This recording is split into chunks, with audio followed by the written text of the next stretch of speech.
All right. Hello, everyone. Welcome to the weekly Wednesday lunchtime live stream on Twitch, YouTube, and Facebook. I am DDO's community manager, Cordovan, and I'm going to be with you for the next probably not an hour. I guess we'll see how long this goes. We happen to have the game worlds down today. We were going to be up by noon, but unfortunately we ran into a few issues today, so I can talk a little bit about that. And otherwise, mostly just do some Q&A, hang out for a little bit. I can talk to you about the latest bonuses and what we have going on, but not a huge show really today, because it's a downtime show. And I was hoping to maybe get out some of my D&D or DDO swag, kind of following Axel's footsteps over on YouTube. He recently talked about some DDO swag, but it was all so buried, I couldn't get it out in time for noon here today. So what do we actually have going on? We are doing extensive game maintenance today. We're doing some work kind of deeper into the machinery, as it were, and also doing some kind of data capture work related to investigations into lag and a few other things as well. So no changes to the game today, despite being down for what may end up being a pretty long time. We were going to be up by noon today, but unfortunately the office got hit with a power outage this morning. And while because of the nature of it all being sort of only kind of local, right? It hasn't actually impacted the game, the data, any of that. That's all fine. But what it did impact, of course, is our ability to, say, run programs from our computers in the office, and eventually also then delay the process to reopen the game worlds once those things are done. So unfortunately, we're about 2 hours behind here today, and that stinks. But there was, hey, what do you do? All of a sudden, there's no power. You got to do something about it, right? So there you go. And that's what's been going on here today. That's why we're down for an extra couple of hours, and that's why it's been a little bit of a challenge being able to access company stuff related to trying to get the worlds open today. But it's all done now. The computers are back on and up, and I'm, as of about 6 minutes ago, able to get back to my computer. So in the office, virtually, as it were. So I can actually get things like bonuses and dates and all that for you, and be pretty confident that I'm not just making up dates. So there you go. Yeah, life happens, right? But man, that kind of stinks. So anyway, yes, the servers are still down. If we can get it open before 2, we're going to. It may not take that long, but I guess we'll see what ends up happening. So the big news today, though, is that tomorrow we have Crystal Cove. Yeah, Crystal Cove is coming back. That's going to be running through June 13th on our calendar here. So quite a while, actually. We've got a full 3 weekends on it, really. And that's pretty cool. So that'll be kicking off late morning Eastern time tomorrow. Crystal Cove will be back. We don't have new items from the last time Crystal Cove appeared. However, the last time Crystal Cove appeared, there was at least a little bit of kind of different stuff or things to work toward. And we heard from quite a few of you that maybe you want another chance at it. So regardless, what we heard basically was, yes, we want new Crystal Cove stuff, of course. We want it too. But we don't want to wait. If you have to bring it out and not have new stuff in it, do it anyway. And so that's what we're doing. Hey, why not? We got a good kickoff to summer here. People are starting to do things outside of quarantine in many places and what have you. So a good time to kind of run an event like this. And so that kicks off tomorrow, late morning Eastern time, and runs through June 13th. The other bonus we have going on this weekend is 20% heroic and epic XP. So that's pretty sweet. Also, we do have the Wish of Inheritance available. This is an item you can buy in the DDO store that'll allow you to trade a weapon that's bound to one character to a different character on your account. What it does is it temporarily makes the item account bound, so you can put it in your bank or what have you. And then when it's re-equipped, it becomes back again bound to character. Anyway, that's available through this weekend as well. This is the final weekend of that, and it is a limited duration item. So that's why, even though I don't usually get too salesy on the weekly Wednesday lunchtime live stream, I wanted to mention it this time because every time it goes away, I always hear from one or two people who are like, just bring it back for a day. I didn't get my thing, and so no, please do take advantage of that this week. If you would like to, you've got through the weekend to do that. I'm not saying it's probably the number one thing used in conjunction with the blade of Jack Gibbers, but it might be. That Jack Gibbers blade sure is a reason to maybe have a wish of inheritance. I'm just saying. Is it a new chair? No, it's not a new chair. What is different, though, because people who are probably looking at the camera week in and week out are like, something is weird. Something is different about the camera this time.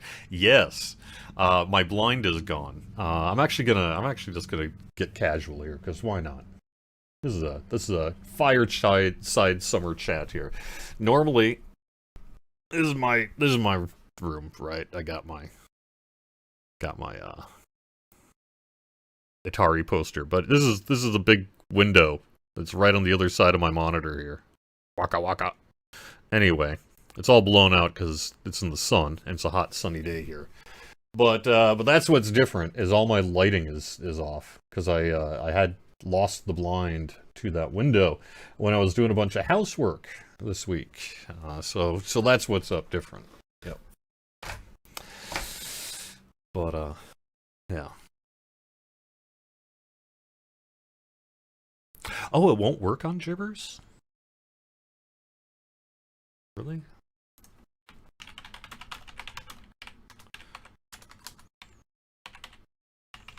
I think people are right. Shoot, I'm an idiot. Yeah, it's bound to character on acquire, an exclusive, but it isn't equipped. That's right. That's right. It would be, because of bound to character on acquire, and exclusive, it would bypass by the wish of inheritance, but because that item is not equipped, specifically, it cannot be used currently with the wish of inheritance. Ooch. Bad info on Cordovan's part today. Sorry about that. You're right.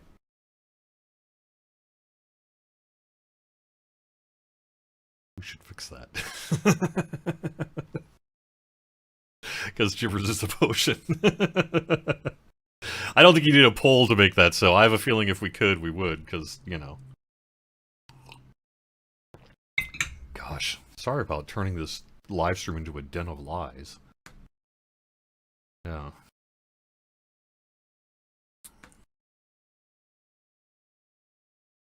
Alright, let me head back to Facebook and such.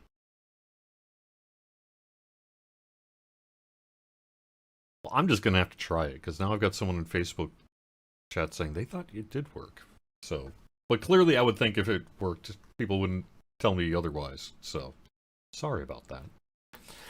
Okay, since older zones are getting love like Cerulean and Searing Heights, will more old zones like Tangleroot or Sorrowdust get love? They are ace zones. Jack, thanks on YouTube for mentioning that. I think if there were an opportunity to go into those zones and perhaps add additional content like we did for both Cerulean Hills and Searing Heights, perhaps there might be an opportunity there to do some of that work, but I don't actually think we have any plans for Tangleroot or Sorrowdusk, and they're pretty dense already in terms of what they offer, so I'm not sure that there's quite the same set of circumstances that would lead us to, you know, revamp, kind of do some extra work in Tangleroot or Sorrowdusk. I think if we did something in Tangleroot, it might be to perhaps let you bypass it if we wanted to, but I don't know. I never say never, but it doesn't seem as likely just due to, like I say, there's, you know, part of the thing with Searing Heights and Cerulean Hills is they had sat without a lot of real questing to do in them for quite some time. So when we were looking, particularly, say, at, like, low-level things, a low-level quest pack, like the Gatekeepers stuff, and trying to find an appropriate location where you would come from Korthos or perhaps keep on the Borderlands, and then, you know, be offered an opportunity to kind of funnel into the newer content. Cerulean Hills just sort of presented itself naturally as a place to do that. So I think that's really the why on Cerulean. But, yep. That is true, that those two zones are not free to play, whereas both Cerulean and Searing Heights are. We could deal with that if we needed to, though. Any teasers for Saltmarsh I can share? No. Other than, I could say I've seen some of the cosmetics that are being developed by the artists and such, and looking good is my short review of that one. Looking real good. So hopefully pretty soon, actually, I would expect to see this hit Lamania, and we'll have a lot more that you'll see when we are ready for that. So.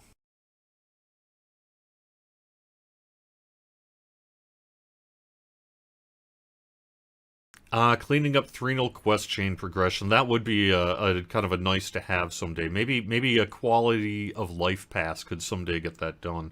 I don't think it would be an insignificant task, though, which is why I think it is the way it is. Remember that Threnal was a very early adventure pack, adventure zone in GDO's history. And some of those early zones are... you know, the underlying code in them, and kind of trying to do the forensic work to correct some of these issues is like... It was a different world back then, I guess, is about the shortest way to say it. In many ways, it's, of course, the same, but in many ways, it's very, very different. So sometimes doing something that seems like it would be easy on those old quest packs becomes surprisingly difficult quickly.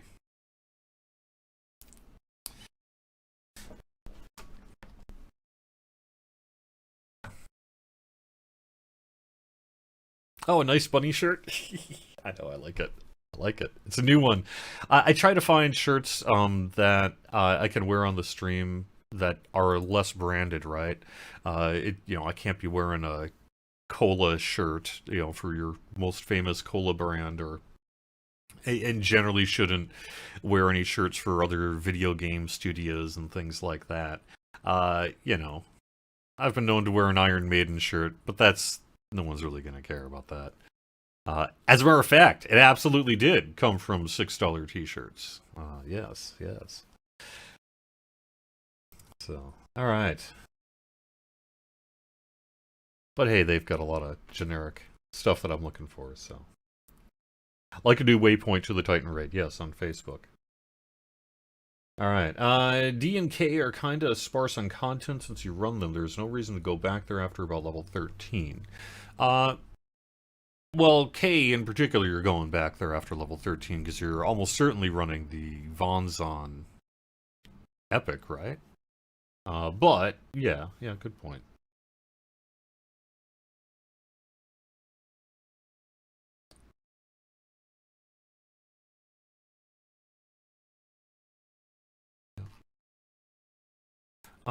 Does the consume feat not work properly? Is that correct? I don't know. I will have to dig into that.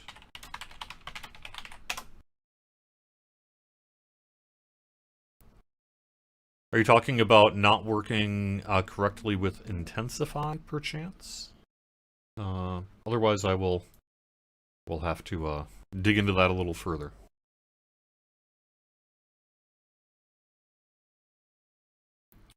A few weeks back, I briefly teased about Feywild being available with points. Any news? I will have to follow up on that. That should be happening pretty soon here.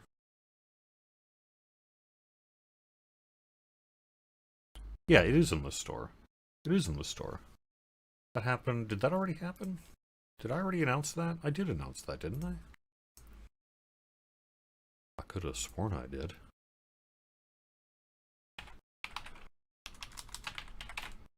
Yes, that happened on April 29th, approximately. We also put Fate Arc Illusionist, Razor Claw, Shifter Iconic, and the Shifter Race in the DDO store.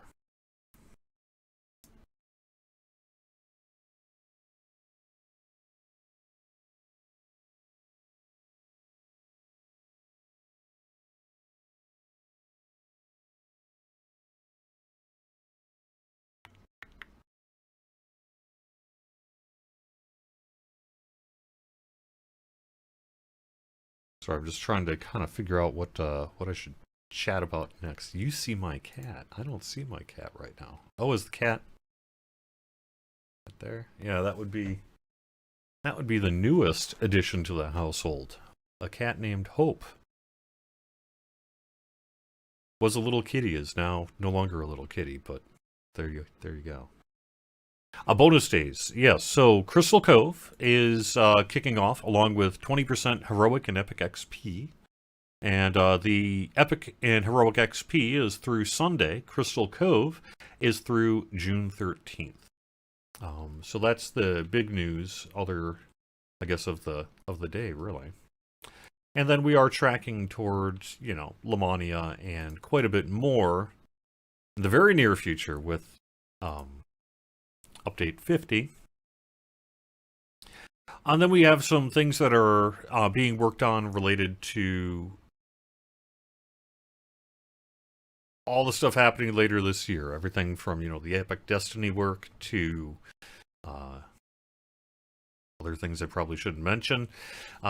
Either way, we've got a lot of work coming in and some pretty cool things that we'll be able to share in the coming weeks, but not so much today. So how about I go and check out where we are on our downtime, kind of make sure that there's nothing I need to cover, and then maybe call it a short show here today. Because I kind of just don't have much to talk about. And I probably should stop sticking my foot in my mouth. All right.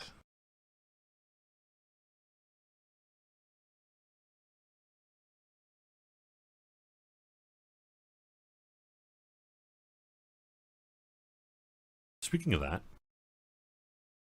we're heading out to a long weekend here. So, if you have a long weekend in the United States, hope you enjoy it. There you go.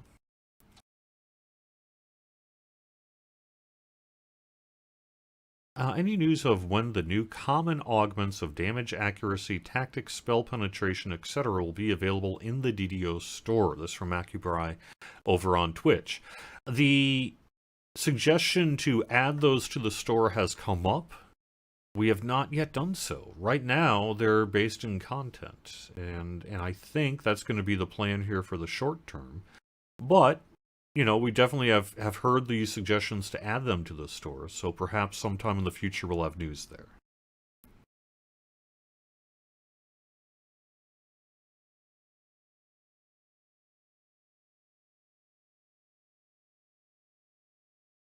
What are the chances DDO will get, quote, seasonal mounts, not just from expansion packs and hardcore seasons, but like spring things, summer things? That certainly seems like something we could do in the future. So far, we have tended to add them to other existing kind of things that we're selling or offering, whether that be a hardcore experience or an expansion pack. But there's nothing saying we couldn't offer it like as a seasonal kind of offering in the DDO store itself. I would imagine someday that seems awful likely to happen. But I haven't actually heard of any plans for us to do that. I think at the moment we're kind of still sticking with content and experience plans on mounts. But you never know. And there's no reason we couldn't do that. So, is there any reason why the stream is in the same day almost all downtimes maintenances happen? This actually is pretty rare that I don't have a show to do because of downtime. Originally, they were just on Wednesdays because it was the middle of the week, and that's a day that I could fit it into my schedule around other meetings and things. I generally just sort of give up a lunch and do this. But over time, yeah, the downtimes have moved to be around, 8, 9 o'clock Eastern on Wednesdays, but they usually don't take very long. So the number of downtime shows I've done is actually just a couple of them. But we did have one just a couple of weeks ago as well, so I hear what you're saying. If it ever becomes more of a problem, then sure, I would probably just move the time of the show. But this is pretty unusual, and we would have been up already if we hadn't had our power outage today, so, you know. Is it true that Kate Pies is back? That is not true. Don't know where that one came from. I don't know what Kate's up to nowadays. Wish her the best.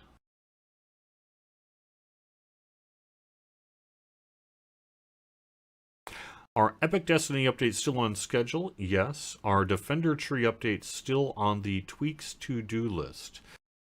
If you're talking about the, say, like, enhancement trees, then that would be on a to-do list certainly after the Epic Destiny work is done. I don't think it's likely that we'll be doing a lot of enhancement tree work between now and when we do release our Epic Destiny work outside of probably Horizon Walker, which is a universal enhancement tree that people know is coming. So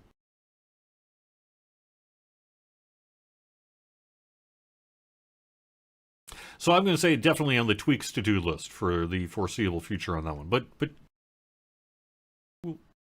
enhancement work is certainly not done, so.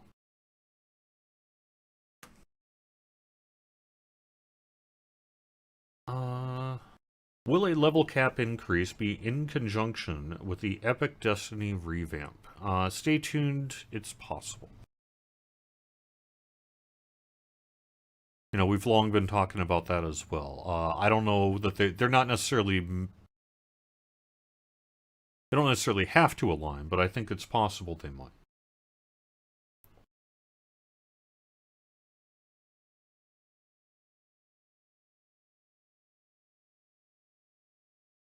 And no, sorry, no new Cove items this time around.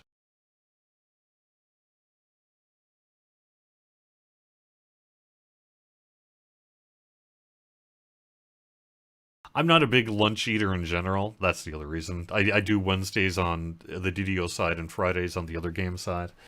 I usually just prefer to work over lunch anyway. It goes back to the days when I worked in radio and journalism and I didn't have a choice. But I just got used to it, so there you are. Yeah.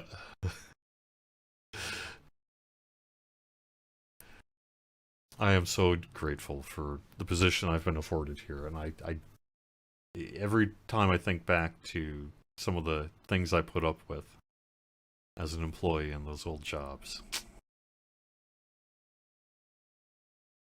I tell you, it is lovely to be in a place where you're treated well. Let's put it that way. And if you're in a position where I was in back in the day, where you're not being treated well in the workplace, all I could do is hope you have the same luck I do.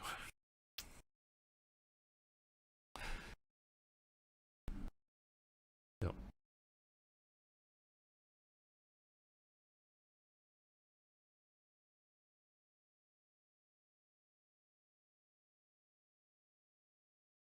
I don't know Dirty Dexter, who had a display issue with your Cloak of Night. I don't know if that...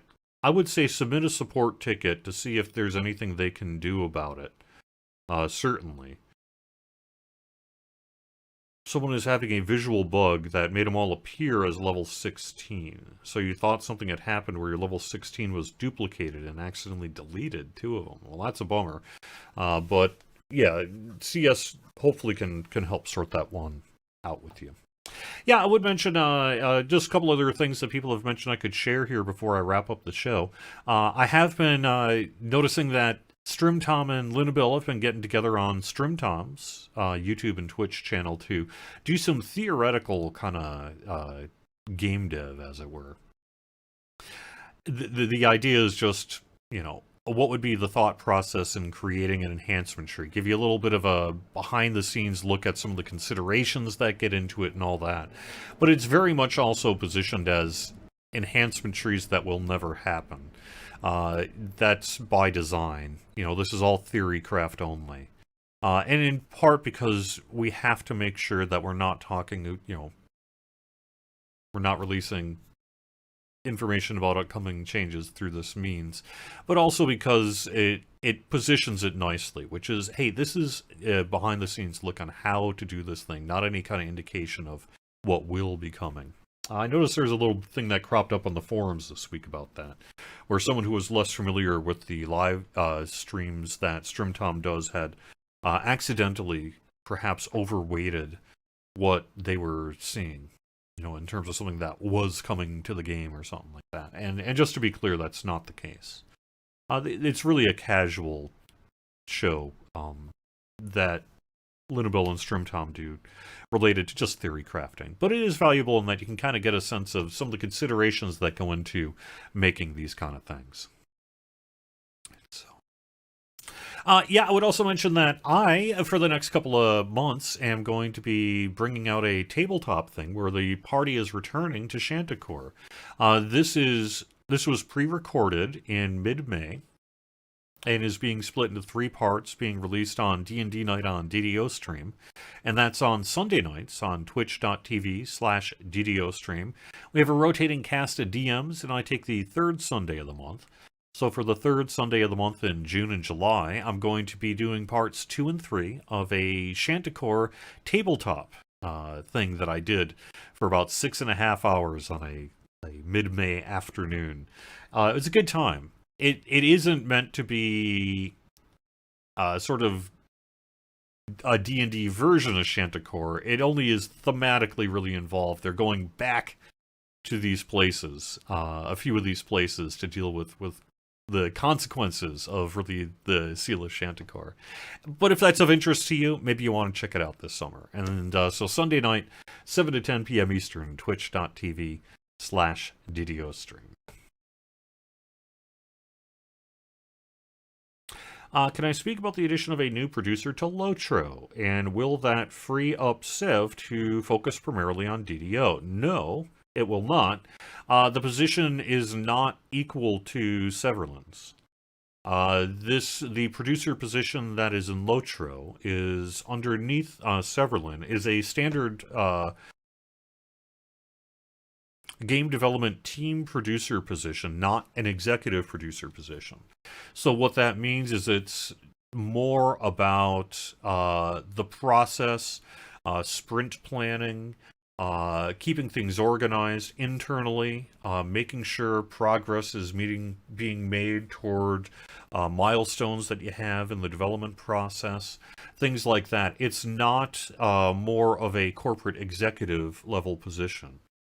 So the producer side on Lotro is, I think, most equivalent to Kokomajobo's position, relatively new position, on the DDO side. Although they're not exactly one-to-one either, I don't think. But it's very much not the case of this person taking over Sev's duties on the Lotro side.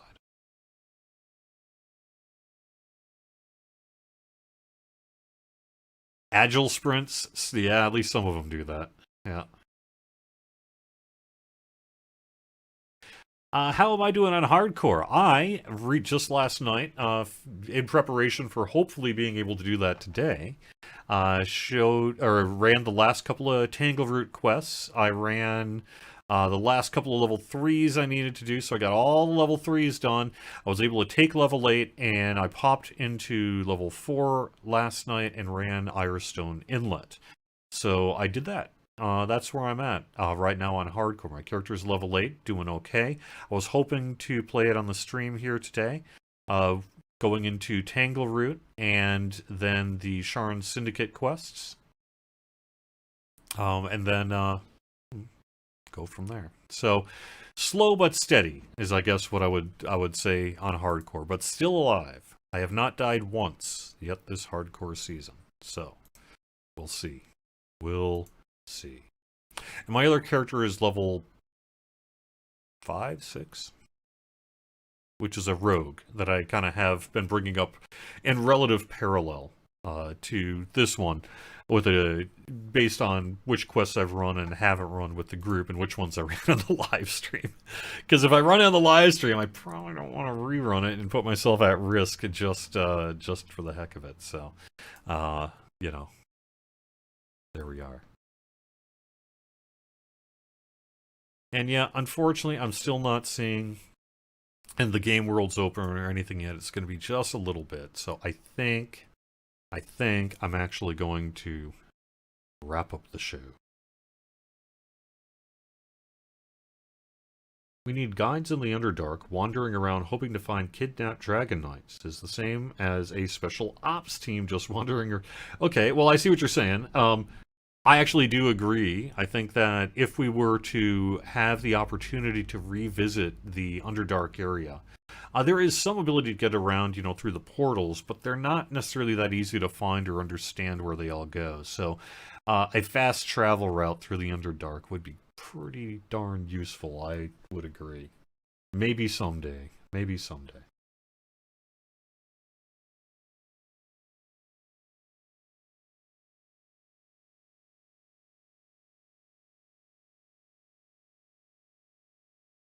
All I can really say about the changes to Epic Destinies is that the systems team has been presenting various works in progress of these Epic Destiny changes to the Players' Council in recent weeks.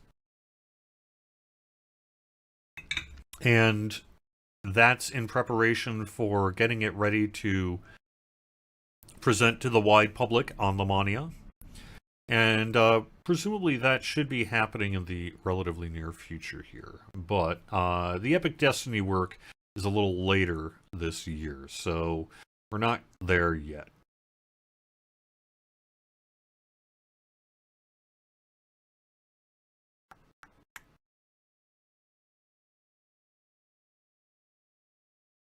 Weekend bonus, Crystal Cove, plus 20% heroic and epic XP.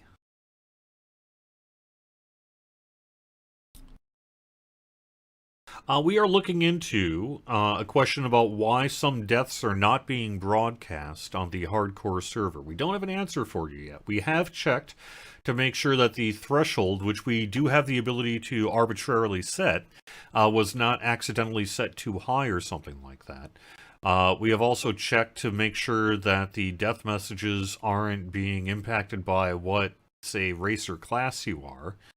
So far, nothing has turned up there. So we're looking into it, but don't yet have anything to report as to why some of the deaths are not being reported over on the hardcore server.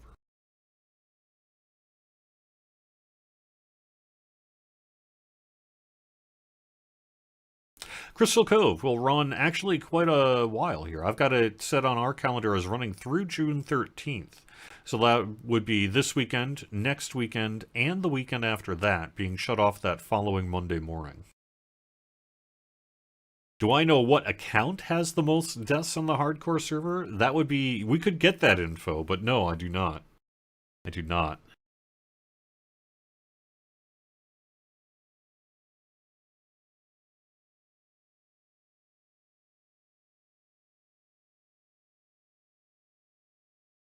Well, very nice to hear from you, Claude, over on Facebook. Very nice. All right, we're going to wrap up the show here today. Thank you very much for watching. I will see you next week with the weekly Wednesday lunchtime live stream. Most likely be on hardcore. We'll kind of see what the fates bring us. If I die on hardcore, I may move to the other servers here for a little while on the stream, but hopefully I won't die between now and next Wednesday. So, thanks for watching, everybody, and I will see you again soon. Bye-bye.